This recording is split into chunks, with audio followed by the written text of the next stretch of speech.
welcome to Daily Debrief brought to you by People's Dispatch. I'm Pragya and today we talk about the Flag March in Palestine, a practice since the Six-Day War of 1967. In Colombia, Gustavo Petro takes 40% of the vote in the polls, and in sports, out-of-control fans get tear-gassed in Paris at the Champions League final. Thousands of Israelis marched holding flags and chanting slogans against Arabs on the so-called Jerusalem Day. A large group of right-wing Israeli nationalists also stormed Al-Aqsa, entering the mosque and sparking severe clashes. Some offered prayers violating the 1967 agreement between Jordan and Israel. Dozens of Palestinians were injured in the occupied West Bank in confrontations with the Israeli forces. In some neighborhoods, clashes continued through the day. There were reports of Israeli men breaking into homes in the Sheikh Jarrah neighborhood. We speak to Abdul from People's Dispatch about these developments. Abdul, what is the reason for these clashes and what is the reason why these flag marches held and the Palestinians oppose it? Well, as we all know, this is a well-known fact that East Jerusalem is a territory which has its own historical religious sanctity. So there's no time to go into the details of it, but basically Israel and Palestinians both claim East Jerusalem as the capital of their state. So Israel has a state and it wants basically it to be the capital, to be recognized as a capital of state. Palestinians, whenever the new state is created, they hope that East Jerusalem will be their capital. So in 1967, when the war happened, the East Jerusalem, which was under the Jordanian administration at that time, was occupied by the Israelis. So a large number of Zionist, nationalist, ultra-right-wing settlers and Israelis celebrate that day. June 6 is an ideal date, but according to their own beliefs and their own calendar, it falls somewhere in May, mostly. So they celebrate this day as the unification day of Jerusalem. As we know, there is a larger part of Jerusalem which Israel calls it Western Jerusalem, and there is an old city which is the Eastern Jerusalem. So the occupation of Eastern Jerusalem is celebrated as the unification day by the nationalist ultra-right-wing Israelis. And every year on this particular day, they try to kind of march throughout the city. And whenever they march, they shout provocative slogans like death to the Arabs, destruction of Palestinian villages, Israel, there is no Palestine, and all those things they claim. They shout in front of their homes, Palestinian homes.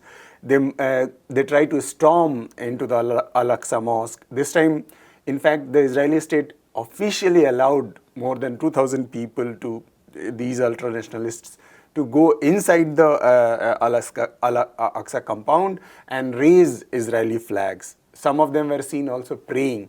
These are provocative acts. As you rightly pointed out, that in 1967, when even after the occupation, given the sanctity of the Al-Aqsa, there was an agreement between Jordan and Israeli administration that the status quo on Al-Aqsa will be maintained. Status quo means that the Israelis will not have the right to pray inside the mosque. But now these ultra-nationalists and right-wing Israelis are trying to quote-unquote reclaim their right to pray inside what they believe is Temple Mounts. So this is the reason that every year, when these marches are taken out, Palestinians see it as an offensive move, a provocative move against their national liberation movement. And that's why there is a kind of provocation and counter-provocation. All right. Abdul, but we've also seen a very difficult year, a year full of conflict in the region. So can you tell us how that escalation in the violence and conflict is contributing to what happened yesterday? Well, we can easily see that there is a consistent attempt by Israeli governments, particularly for last couple of years. Because we have discussed this many times on this show, that there is a right-wing consensus in Israel at this moment, unlike what was there before, in which there was some basic understanding about not violating certain status quo rules. Right. So the governments in last few years, there is a rivalry who is more right than the other, and that is why it is seen that if you can be gaining popularity if you are able to put yourself as strong anti-Palestine. And that is the reason that if you see aggressive move towards expanding settlers inside the occupied territories, aggressive move to displace Palestinians who are living in the occupied East Jerusalem or in the occupied West Bank, aggressive move against the established rules and regulations which were by and large observed before, for example, storming Al-Aqsa. So these things are happening in order to gain popularity within the Israel by the different governments. Just to quote a poll, even yesterday's event, which was led by, at least the storming of Al-Aqsa was led by one of the right-wing, ultra-right-wing member of Israeli parliament, Ben Gvir, who was also a leading figure in the Sheikh Jarrah attack couple of months back. So his popularity, his party's popularity has increased following the event yesterday, and it is said that the Naftali Bennett's party, which had 6 seats, will go down to 5, and his party will go up to 8, which has only 5 seats. It means there is a calculation in the mind of Israeli political class to basically provoke the population, polarize the population in order to gain upper hand in the electoral calculations. Apart from the larger issues of occupation and all these things.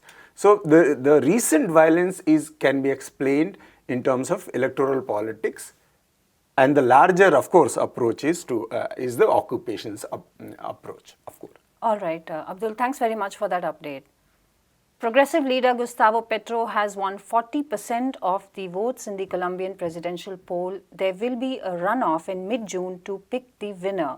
The election takes place in a polarized atmosphere as many Colombians hope for a shift away from right-wing policies. 75% of people had sought to vote for change on Saturday, a recent Gallup poll had found. Corruption, the growing menace of drug cartels, and inflation are the primary issues in the election. Petro's rival in the second round will be Rodolfo Hernandez, who won 28% of the vote. We have with us Prashant for more. Prashant, first of all, why is this election so important? Right, Pragya. So if you look at this election, it's a particularly significant one because after decades of rule by conservative sections, by right-wing sections in Colombia, this is the first chance of a real progressive, of a more left-wing kind of a political, personality or a regime coming to power in the country, and that's a huge thing as far as Colombia is concerned. So we have the candidature of Gustavo Petro and Francia Marquez, this vice presidential candidate, representing a coalition of forces which seek a very different direction as far as Colombia is concerned. For instance, the fact that the current president Ivan Duque and his mentor Alvaro Uribe, who are both, who was also former president of Colombia. During both these regimes, there has been a massive increase in violence. There's been a massive, push towards the right-wing neoliberal policies, austerity policies, a dismantling of the public sector, of the increase in privatization, and most importantly, massive increase in violence. The number of former combatants of various guerrilla organizations with whom peace agreements were signed drastically increased. The assassinations of trade union leaders, of social movement leaders, of activists, again majorly increased. The numbers every year are really horrifying. I think already this year we have seen quite a large number of such activists and social movement leaders being killed by various armed groups. And these armed groups have been given impunity by the kind of governing system that exists in Colombia. And during Alvaro Uribe's time, it was even worse. Thousands of people were killed in water, basically false flag operations. Innocent people, they were declared as armed combatants and killed. So there's this entire culture of violence supported by the state-sponsored impunity which has existed in Colombia for so long. And a possible victory for Gustavo Petro, which is what it looks like and looked like before the elections, and still to some extent looks like, might mark a major change as far as that is concerned. So I think that is why it was a very important election. Equally importantly, the fact that Colombia has been for the longest time one of the most important proxies of the United States in the region. It is basically the gendarme, as is often said, of US policy in Latin America, as sometimes Israel is in West Asia. So and that role of Colombia also is something that might see a shift if, say, a more progressive candidate like Gustavo Petro wins. So these are all big changes. Also the question of the peace talks. The Havana peace talks in 2016 was a landmark agreement. Groups such as the FARC and the ELN, there was a possibility of establishing some kind of a relationship with them which would have de-escalated some of the violence. And that too, during Ivan Duque's time, was completely dismantled, the negotiation stopped. So there is again the possibility that some of these might continue. So all in all, a very historic election as far as Colombia is concerned. Also the fact that Francia Marquez, a black woman, an environmental activist, a lawyer for instance, coming forward is a very important candidate in these elections, also marking a systemic change, a very important moment for Colombia's political history as such. So all these factors together, it was seen as which is why there was so much anticipation for this, because Gustavo Petro and Francia Marquez were seen as having a real chance. They, of course, like you said, they are leading. They led at the end. They're leading at the end of the first round. It remains to be seen what happens in the second round, of course. But this marks the possibility of a paradigm shift as far as Colombia is concerned. Maybe a bit more integration with other countries in the region, less provocative and violent policies both nationally and internationally. So all these factors put together, that is why I think this is one of the most historic elections Colombia has seen. Okay, Prashant, from what we know of the poll so far, there's going to be a runoff next month. Do we know, can we predict right now what the outcome might be? Very difficult, of course, right now, because especially I think one important factor is the other candidate who's come up. There is Rodolfo Hernandez, who won about 28% of the vote, like you said. The victory was a bit of a surprise because it was predicted that Gutierrez, the other, the candidate of the right wing, was believed to be more likely to end up second. He ended up third. Right. So Rodolfo Hernandez is a bit of a wild card here. Some polls had predicted that he had a chance of, coming second, but a lot of other polls were saying that he would end up third. So now that he has come into second place, there is definitely going to be a consolidation of the right wing around him. So that presents a challenge for Gustavo Petro. Now the initial round, the initial victory, of course, is quite decisive. It's a 12% victory to a 12-point victory as far as these two candidates are concerned.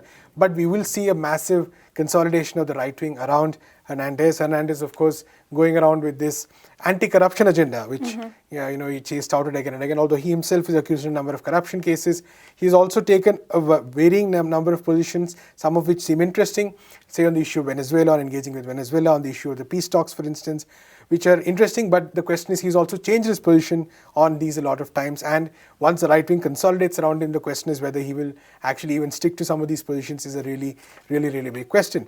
So it's going to be probably a contest of very differing ideologies. Gustavo Petro, quite a very progressive platform in that case. If you look at some of his proposals, he's proposed increasing the budget for education, for health, a universal public health system, electric transport. He's proposed putting taxes on some of the rich. He's, promised to actually work substantially to dismantle some of these illegal armed groups we talked about. So Petro and Marquez together have put forward a very progressive and, in some ways, for Colombia, even a radical agenda. Whereas, what Hernandez is likely to do is really, considering the number of flip-flops he has made, considering the sort of, wild card, unpredictable kind of personality that he seems to have sort of cultivated during this whole electoral process, it's very unclear what exact positions he's going to take on this. So the following weeks in the campaign will actually tell us tell much more. So right now it is advantage Petro, but a lot depends, I think, in the coming in next 1 week to 10 days, we might see a lot of changes in the political dynamic, and it will definitely nonetheless be a tough battle for Gustavo Petro and Francia Marquez to win in the next round of elections as well, considering the nature of Colombia's society right now, despite the desire for change. All right, Prashant, thanks very much for that detailed update. Liverpool supporters faced tear gas and pepper spray at the Stade de France in Paris on Sunday. Fans tried to enter the stadium with fake tickets after they gave up on standing in long queues. There was a 37-minute delay due to overcrowding, and angry supporters made a rush for the gates and the railings. Other than counterfeit tickets, the French authorities had to deal with assaulting fans who tore into the stadium in groups. There were similar scenes at Wembley Stadium during the European Championship final in 2021, as England fans had tried to force their way into the stadium for the game against Italy. We'll go to Siddhant Ane for what is behind this violence. Siddhant, you've been on the ground and seen several of these situations. It is the fans who take the blame, but what really goes on? Yeah, you're absolutely right, Pragya. It's very often the fans who take the blame, despite being like the party in all of this, that on whom a lot of how football has become so big is Right. based, right? They spend thousands of whatever currency the tickets are sold in, travel often from far off places to watch these games, and ended up facing scenarios in terms of organization that are not always the best. I've been to a few Champions League finals, the European Championships, as you were talking about. We were, in fact, at the Stade de France itself, and at Marseille in 2016, where there were like massive scale kind of in the city itself, far away from the stadium. We saw fans clashing. Again, unfortunately, England seems to be a central factor in all of this, and English fans and their involvement in the process. Either it irks the other side, or they themselves are involved in violence that is created around football games. But to understand where it comes from, I guess you have to go a bit deeper into how society is structured in these places, and how football is pricing tickets and outpricing a large section of football fans from being able to attend. So essentially, these groups that often instigate some kind of violence are largely male. A lot of them young. Several are who have different kinds of employment status, not employed, etc., etc. Similar kinds of frustration that we are seeing in places like India, with the youth, being more drawn towards right-wing, hate-driven politics. A very similar anti-immigrant, xenophobic stance they have. For example, Madrid's ultras. Madrid is a club that was linked to both the dictatorships of Rivera and then Franco in Spain. So they have a history of supporting and being supported by ultra right-wing nationalist kind of groups in the establishment. And the ultras are no different. The ultras that support Madrid, in fact, they've been banned since 2019 from entering Madrid's own home stadium. So yes, sections of fans are responsible for creating violence, particularly after consuming huge amounts of alcohol. They end up traveling in from their city. It's a day out for them, right? So they're traveling, let's say in this case, from Liverpool or from Madrid to Paris.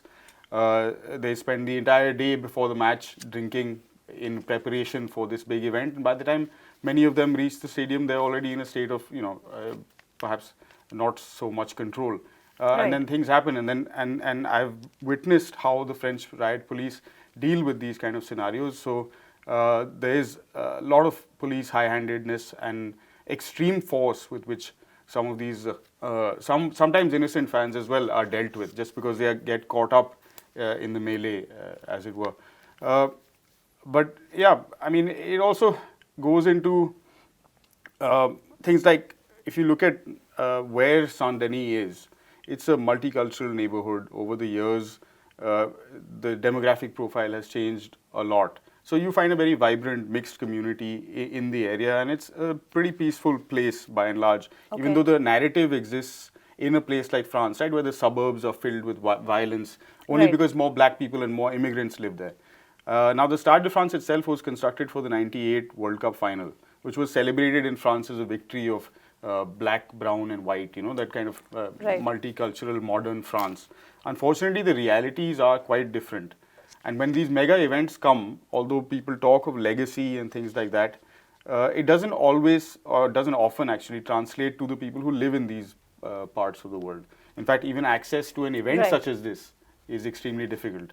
So it is, yes, a section of people perhaps instigating violence, but to blame fans for actually causing this delay or all of being solely responsible is absolutely incorrect. I think football needs to look very seriously at how fans at large are being treated by the game, and to come up with a solution that actually involves people. Siddhant, does this also have to do with how big football has become?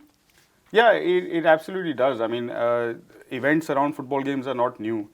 You might have heard of the Hillsborough tragedy back in 1989 at the English FA Cup, again a game involving Liverpool and Nottingham Forest, where close to 100 people were killed in a stampede after the police commander on the spot ordered gates to be opened in a certain way Right. that it caused a crush essentially. Hundreds of people were injured. So since then, Europe has been kind of looking at ways to counter, make the fan experience better, safer, as well as counter these incidents of let's say, clashes that break out between either rival groups or between some group and the police. Okay. But it's not really working out, as we can see, with people's frustration on the one hand growing, with normal day-to-day life situations, right? Inflation, joblessness, all of those things. When you're part of this group, you suddenly feel like you have some power and you're a little bit invincible, and you've consumed perhaps large amounts of alcohol. So it's not a very good mix. Okay, Siddhant, thank you for that update. And that is all we have for today. Please come back to us tomorrow for more news and views from around the world. Read peoplesdispatch.org, and for more updates, follow us on Facebook, Twitter, and Instagram.